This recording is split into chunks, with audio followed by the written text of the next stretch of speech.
নমস্কার বন্ধুরা, আপনারা দেখছেন পারফেক্ট পলিটিক্স, সাদা বাংলায় রাজনীতির কথা।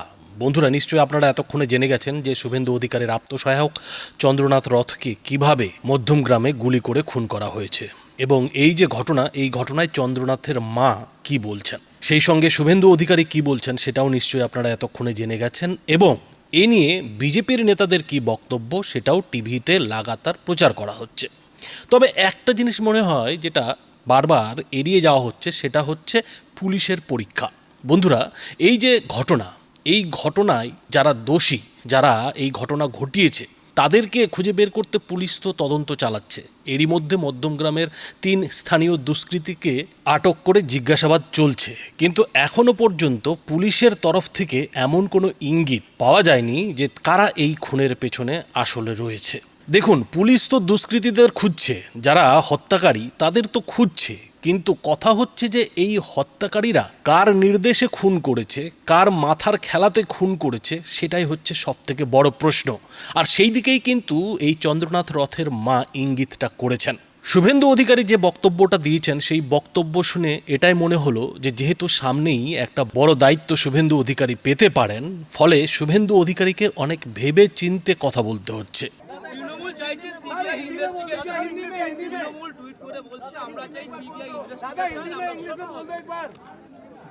আমরা আমরা আমরা তৃণমূলের এই টুইটের উত্তর দেব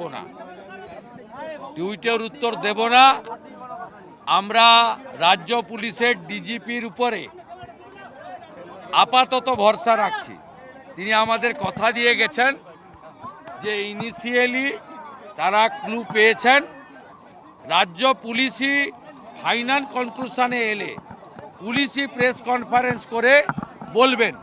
আমাদের এক্স আইপিএস ভারতী ঘোষ মহোদয় এসেছেন, দলের নেত্রী।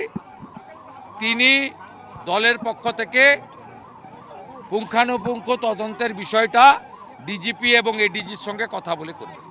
শুভেন্দু অধিকারীর বক্তব্য শুনে অনেকের মনে হতেই পারে যে শুভেন্দু অধিকারী এত ঠান্ডা কথা বলছেন কেন। তার আত্মসহায়ককে মারা হয়েছে, খুন করা হয়েছে। যে আত্মসহায়ক ভবানীপুরে শুভেন্দু অধিকারীর জয়ের পেছনে বড় ভূমিকা নিয়েছে, এবং শুধু তাই নয়, এই চন্দ্রনাথ রথের সঙ্গে শুভেন্দু অধিকারীর একটা ভালো সম্পর্ক ছিল এবং দীর্ঘদিনের সম্পর্ক ছিল। তো সেরকম একটা জলজন্ত ছেলেকে এভাবে যখন খুন করা হলো, তখন শুভেন্দু অধিকারী একেবারে ঠান্ডা মাথায় এসব কথা বলছেন কি করে? তিনি পুলিশের উপরে ভরসা রাখছেন কি করে? অথচ তিনিই তো ভোটের আগে প্রচারে বলেছিলেন যে তিনি সব হিসেব বুঝে নেবেন। এমনকি খোদ অমিত শাহ বলেছিলেন যে গুন্ডাদের তিনি উল্টো করে লটকে দেবেন, ঝুলিয়ে দেবেন। অথচ সেই দলেই যখন বাংলার ক্ষমতায় এলো এবং সেই দলেরই এমন একজন নেতার আত্মসহায়ক খুন হলো, যিনি কিনা আর হয়তো একদিন পরেই বাংলার মসনদে বসতে চলেছেন, বাংলার মুখ্যমন্ত্রী হতে চলেছেন, অথচ সেই হবু মুখ্যমন্ত্রীর আত্মসহায়ককে এভাবে দুষ্কৃতীরা গাড়ির পিছু ধাওয়া করে খুন করে দিল। অথচ সেই নেতা অর্থাৎ শুভেন্দু অধিকারী কিনা বলছেন যে পুলিশ ঠিকঠাক পথেই এগোচ্ছে, ঠিক তদন্তই করছে এবং রাজ্য পুলিশের এই তদন্ত ঠিকঠাক মতো সমাধান করার দক্ষতা রয়েছে। অর্থাৎ শুভেন্দু অধিকারী কিন্তু পুরোপুরিভাবে রাজ্য পুলিশের উপরে ভরসা রাখছেন। সেই রাজ্য পুলিশের উপর ভরসা রাখছেন যে রাজ্য পুলিশকে তিনি এই কদিন আগেও মমতা বন্দ্যোপাধ্যায়ের চটিচাটা পুলিশ বলে গালাগাল দিয়েছেন। তার মানেটা কি? তাহলে কি শুভেন্দু অধিকারী পাল্টি খেয়ে গেলেন? এখন বিজেপি নেতাদের যদি বিভিন্ন জনের বক্তব্য শোনেন, তাহলে মনে হবে যে শুভেন্দু অধিকারীর থেকে বিজেপির নেতারা বরং ভালো কথা বলছেন। কেননা বিজেপির রাজ্য সভাপতি শ্রমিক ভট্টাচার্য পর্যন্ত যেটা বলছেন যে তৃণমূল যে ভাষা বোঝে, সেই ভাষা কিন্তু আমরাও বলতে পারি। আমি গত 8 মাস ধরে একটা কথা বলে আসছি, 8 মাস যাবত আপনাদের বারবার বলেছি, আপনাদের ভূমির সামনে বলেছি যে তৃণমূল সরকার চলে গেছে, তৃণমূল সরকার চলে যাচ্ছে, তৃণমূল সরকার চলে যাবেই। কিন্তু সরকার চলে যাওয়ার পরে রাজ্যে অস্থিরতা তৈরি হবে, তৃণমূলকে মারবে। অধিকাংশ ক্ষেত্রেই দেখুন, যা ভাঙচুরের ঘটনা, 4 ঘন্টার বিজেপি যারা আগের দিন লাইভ পোস্ট করছে বিজেপি ক্যান্ডিডেটের বিরুদ্ধে অশ্রাব্য গালিগালাজ করে, পরের দিন তার হাতে বিজেপি পতাকা, তারা গিয়ে তৃণমূল কংগ্রেসের অফিস ভাঙছে, দখল করছে। আর যারা যারা আমাদের যুক্ত আছে, আমি আজকে বিকেলে তাদের দল থেকে তাড়িয়ে দেবো। কালকের ঘটনা প্রমাণ করে দিল পশ্চিমবঙ্গের এই মুহূর্তে আইন শৃঙ্খলার স্থিতি কোথায় দাঁড়িয়ে আছে। দীর্ঘ 15 বছর ধরে তৃণমূল কংগ্রেস কার্যত প্রশাসনকে ধ্বংস করেছে, পুলিশের রাজনীতিকরণ সম্পূর্ণ করেছে, সমস্ত অপরাধীদের ভয়মুক্ত করে দিয়েছে। অপরাধীরা মনে করছে এটা স্বর্গরাজ্য। বারাসত মধ্যমগ্রাম সীমান্তের থেকে খুব একটা বেশি দূরে নয়। বহু ধরনের সমাজবিরোধী কার্যকলাপ এখানে দিনের পর দিন হয়েছে। জাল আধার কার্ড তৈরি, জাল রেশন কার্ড তৈরি, জাল এপিক তৈরির কাজ এই বারাসাত এবং মধ্যমগ্রাম থেকে চলছে। ভারতবর্ষের যে প্রান্তেই যে অনুপ্রবেশকারী ধরা পড়েছে তাদের সবাইয়ের কাছ থেকেই জেরা করে এটা পাওয়া গেছে তারা কার্ড সংগ্রহ করতে এই অঞ্চলটাতে। এটা স্পর্শকাতর অঞ্চল এবং এখানে যেভাবে এই হত্যাকাণ্ড হলো কার্যত সেটাকে একটাই বার্তা দেওয়ার জন্য হলো, মানে এটা প্রধানমন্ত্রী দুদিন পরে আসছেন তাকে বার্তা দেওয়ার জন্য, নাকি বিজেপির বুকের ওপর গুলি করা হলো? এইভাবে কোনো ধরনের উত্তেজনা তৈরির চেষ্টা হচ্ছে, অস্থিরতা তৈরি করার চেষ্টা করা হচ্ছে পশ্চিমবঙ্গে। বিভিন্ন জায়গায় অস্থিরতা চলছে, এটা আমি অস্বীকার করছি না। আমি আমার দলের কর্মীদের বার্তা দিয়েছি এবং প্রশাসনকে বার্তা দিয়েছি যে যদি কোনো জায়গায় কোনো অশান্তি তৈরি করে সেখানে ব্যবস্থা নিন, কড়া পদক্ষেপ নিন, রং দেখবেন না। কিন্তু এটা কি হলো? আমরা জিতলাম, আমাদের 3 জন কর্মী মারা গেল। কালকেও বসিরহাটে আমাদের এক কর্মীর ওপরে গুলি চালানো হয়েছে, 4 রাউন্ড গুলি চলেছে। তো আমাদের কি ক্ষমতা নেই? সিংহ স্থবির বলে যদি কেউ মনে করে তাকে পদাঘাত করবে, ভুল করছে। আমরা তৃণমূলের ভাষায় কথা বলতে জানি, কথা বলতে পারি, কিন্তু তাও বলছি না, বলবো না, এটাই হচ্ছে আমাদের স্ট্যান্ড। কিন্তু এই যে ঘটনাটি ঘটলো, যার সঙ্গে রাজনীতির দূর দূর পর্যন্ত কোনো সম্পর্ক নেই, তিনি একজনের আত্মসহায়ক, একজন অরাজনৈতিক ব্যক্তিত্ব, প্রাক্তন একজন সেনা কর্মী। আজকে তাকে এভাবে পয়েন্ট ব্ল্যাঙ্ক রেঞ্জে গুলি করে মারার উদ্দেশ্যটা কি? এটা সম্পূর্ণভাবেই একটা পরিকল্পিত প্রতিহিংসাজনিত রাজনৈতিক হত্যাকাণ্ড। এর বেশি কিছু বলতে পারছি না, কারণ তদন্ত চলছে। শপথ গ্রহণ অনুষ্ঠানের আগে ব্যাঘাত ঘটানোর ষড়যন্ত্র, শ্রমিকরা শপথ গ্রহণ অনুষ্ঠানের আগে ব্যাঘাত ঘটানোর। আপনি যদি কৌস্তব বাগচির বক্তব্য শোনেন, কৌস্তব বাগচি তো সরাসরি বলছেন যে কেন্দ্রীয় নেতারা আমাদের হাত বেঁধে রেখেছে, না হলে 2 মিনিটেই কিভাবে শান্ত করতে হতো আমরা দেখিয়ে দিতাম। এছাড়াও অন্যান্য বিজেপি নেতাদের নানাজনের নানা বক্তব্য এসছে, কিন্তু বিজেপি নেতাদের যেটা মোদ্দা কথা যে কেন্দ্রীয় নেতৃত্ব যদি অনুমতি দেয় তাহলে এর জবাবটা তারা দিয়ে দিতে পারবেন। এখন তারা কিসের জবাব দিতে চাইছেন? তারা তৃণমূলের কাজের জবাব দিতে চাইছেন। তৃণমূল কি কাজ করেছে? তৃণমূল এখন বিজেপির জামা গায়ে দিয়ে ছদ্ম বিজেপি সেজে নিজেরাই নিজেদের অফিস ভাঙচুর করছে, নিজেরাই নিজেদের মধ্যে অশান্তি পাকাচ্ছে, এমনটাই কিন্তু বিজেপির নেতাদের তরফে দাবি করা হচ্ছে। অর্থাৎ যে কাজটা বিজেপি ক্ষমতায় এলে করবে বলে মমতা বন্দ্যোপাধ্যায় ভোটের প্রচারে বাংলার মানুষকে ভয় দেখিয়েছিলেন, সেই কাজটাই এখন তৃণমূলীরা করছে, এমনটাই কিন্তু বিজেপি নেতাদের বক্তব্য। এখন এই বক্তব্যটাকে একেবারেই উড়িয়ে দেওয়া যাবে না, কেননা বন্ধুরা আপনারা জানেন যে এই কদিন ধরে কিন্তু একটা উল্টো খেলা চলছে। আর সেই উল্টো খেলাটা কি? উল্টো খেলাটা হচ্ছে যে বিজেপির নেতারা, বিজেপির কর্মী সমর্থকরা তো শান্তির বার্তা দিচ্ছেন, কিন্তু তারপরেও যেটা দেখা যাচ্ছে যে গত 2 দিন ধরে কিন্তু বিভিন্ন জায়গায় বিভিন্ন ধরনের ভোট পরবর্তী হিংসার খবর পাওয়া যাচ্ছে। এখন এই যে ভোট পরবর্তী হিংসা, এটা কারা করছে? বিজেপির রাজ্য নেতৃত্ব থেকে শুরু করে স্থানীয় নেতারা সবাই কিন্তু একটা কড়া বার্তা দিয়েছেন যে যারা এ ধরনের কাজ করবে তাদেরকে বিজেপি থেকে বের করে দেওয়া হবে, তাদেরকে কিন্তু পুলিশের হাতে তুলে দেওয়া হবে। এবং শুধুমাত্র কথার কথা নয়, এ নিয়ে কিন্তু বিজেপির রাজ্য নেতৃত্ব পুলিশকেও বার্তা দিয়ে দিয়েছে যে দলমত নির্বিশেষে যারা এই সব ভোট পরবর্তী হিংসার কাজে জড়িত তাদেরকে কিন্তু গ্রেফতার করতে হবে, কোনো রাজনীতির রং দেখলে কিন্তু চলবে না। তো রাজ্য নেতৃত্ব থেকে শুরু করে স্থানীয় নেতৃত্বের এমন বার্তার পর বিজেপির কর্মী সমর্থকরা তো নিজেদের সংযত করে নিয়েছেন। তাহলে এই যে ভোট পরবর্তী হিংসা নানা জায়গায় ঘটছে, সেটা কে করছে আর কারই বা নির্দেশে করছে? ঠিক এইখানেই কোথাও যেন খেলাটা লুকিয়ে রয়েছে।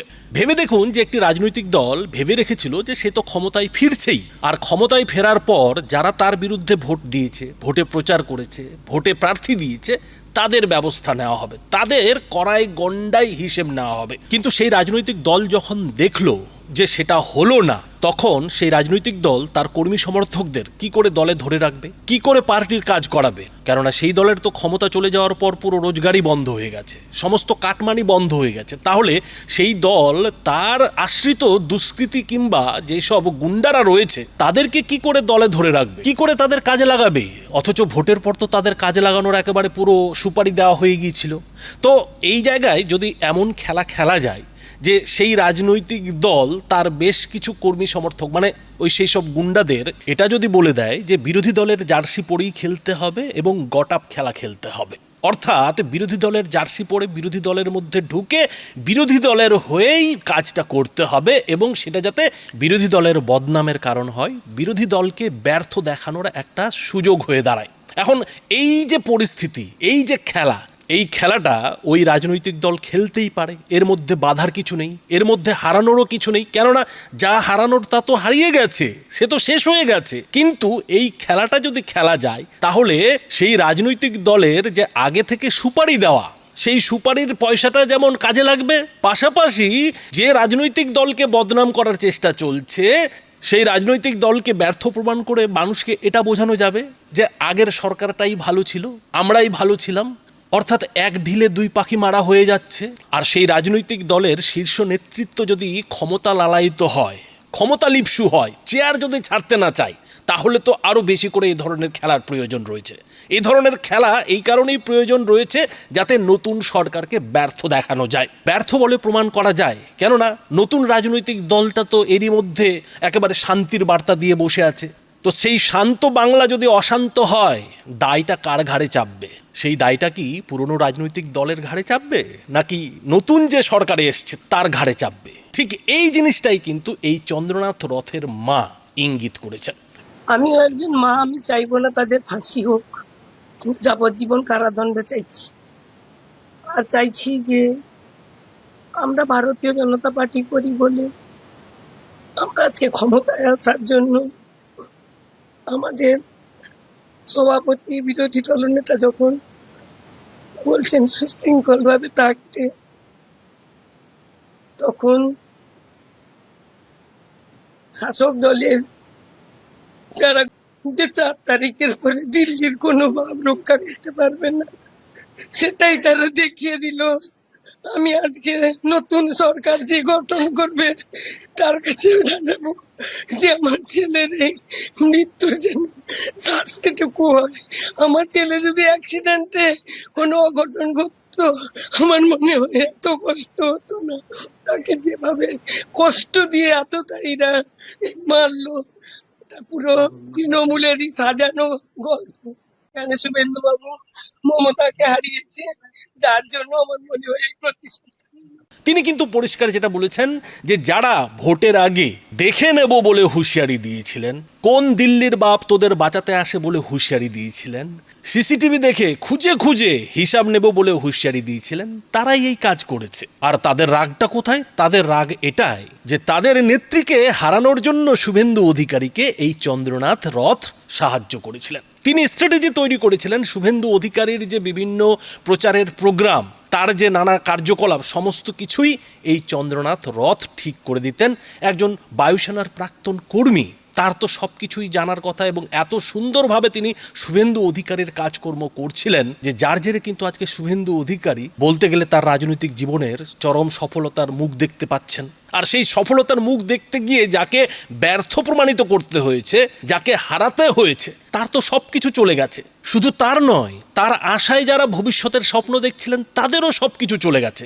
ফলে প্রতিশোধের তো একটা স্পৃহা থাকতেই পারে। ঠিক এই কথাটাই হয়তো চন্দ্রনাথ রথের মা বলতে চেয়েছেন। আর ঠিক এই জায়গাটাতেই যেটা প্রশ্ন উঠছে যে এই চন্দ্রনাথ রথের মা যে কথাটা বলতে চাইলেন, যে ইঙ্গিতটা করতে চাইলেন, তাদেরকে কি পুলিশ ধরতে পারবে? তাদেরকে কি পুলিশ খুঁজে বের করতে পারবে? পুলিশ তো এখন সেই 3 জন স্থানীয় দুষ্কৃতীকে জিজ্ঞাসাবাদ করছে যে কারা এই কাণ্ড ঘটিয়েছে, কিভাবে পিছু ধাওয়া করে বাইকে নম্বর প্লেট বদলে দিয়ে এই কাজ করেছে। পুলিশ এখন সিসিটিভি ফুটেজ খুঁজে বেড়াচ্ছে, খতিয়ে দেখছে। এখন কথা হচ্ছে যে পুলিশকে কি দোষ দিয়ে লাভ আছে? কেননা যে পুলিশ গত 10 থেকে 15 বছর ধরে প্রায় হাত গুটিয়ে বাড়ির চাকরের মতো কাজ করেছে, যে পুলিশের বিরুদ্ধে এতদিন আরজি করের ঘটনার তথ্য প্রমাণ লোপাটের অভিযোগ উঠেছে, সেই পুলিশ কি সরকার বদলের পর আচমকাই সক্রিয় হয়ে এই চন্দ্রনাথ রথের হত্যাকারীকে কি একেবারে 48 ঘন্টার মধ্যে ধরে ফেলতে পারবে? প্রশ্নটা কিন্তু উঠছে। আর এই প্রশ্নের জবাবেই হয়তো শুভেন্দু অধিকারী যেটা বলেছেন যে পুলিশ কিন্তু এই তদন্ত সমাধান করতে পারবে, পুলিশের সেই যোগ্যতা রয়েছে, এতদিন সেই যোগ্যতাকে কাজে লাগানো হয়নি। আসলে শুভেন্দু অধিকারীর যেটা মুশকিল হলো যে একজন বিরোধী নেতা হিসেবে যে কথাগুলো বলা যায় সেই নেতা যখন ক্ষমতায় আসেন তখন কিন্তু সেই কথাগুলো বলতে পারেন না। যে পুলিশের বিরুদ্ধে বিরোধী দলনেতা হিসেবে তিনি চটিচাটার অভিযোগ করেছিলেন, চটিচাটা বলতেন, সেই পুলিশ যেহেতু আজকে তার দলের সরকারেরই, ফলে সেই পুলিশকে তো আর তিনি এখন চটিচাটা বলতে পারেন না। সেই সঙ্গে সেই পুলিশের ওপর তিনি ভরসাও হারাতে পারেন না, যে কারণে শুভেন্দু অধিকারীকে এই ধরনের কথা বলা ছাড়া তো আর কোনো উপায় নেই। শুভেন্দু অধিকারীর পুলিশের উপরে ভরসা রাখা ছাড়া তো আর কোনো উপায় নেই। কিন্তু প্রশ্ন যেটা উঠছে যে যদি যোগ্যতাকে কাজে লাগানো না হয়, কোনো যদি একটি হাতিয়ারকে মোর্চে জং ধরিয়ে যদি ফেলে রাখা হয়, তো সেই হাতিয়ার কি আচমকাই বের করে কোনো কঠিন জিনিস কাটতে পারবে? তার কি সেই ধার থাকবে? রাজ্য পুলিশের কি সেই ধার আছে? কেননা যে রাজ্য পুলিশকে এতদিন ভোতা করে বসিয়ে রাখা হয়েছিল, সেই রাজ্য পুলিশ আজকে দুদিনের মধ্যে কি করে ধারওয়ালা তরবারি হয়ে এই চন্দ্রনাথ রথের হত্যাকারীদের খুঁজে বের করবে? তার জন্য তো সময় লাগবে। সেই সময়টা কি এই পুলিশ পাচ্ছে? প্রশ্নটা কিন্তু উঠছে। ফলে সেই কারণেই বলছি বন্ধুরা, যে এই চন্দ্রনাথ রথের হত্যা কিন্তু পুলিশের সামনে একটা বড় পরীক্ষা এনে দিয়েছে। পুলিশকে কিন্তু একটা বড় পরীক্ষার সামনে দাঁড় করিয়ে দিয়েছে, যে পরীক্ষার প্রস্তুতির সময় কিন্তু পুলিশ পায়নি। আর এই সুযোগটাকেই কি তাহলে অন্যরা কাজে লাগিয়েছে? এইখানেই কিন্তু হচ্ছে বড় প্রশ্ন। তো বন্ধুরা, এ বিষয়ে আপনাদের কি মতামত? আপনাদের মতামত অবশ্যই এই ভিডিওটির নিচে কমেন্ট বক্সে লিখে জানাবেন। ধন্যবাদ।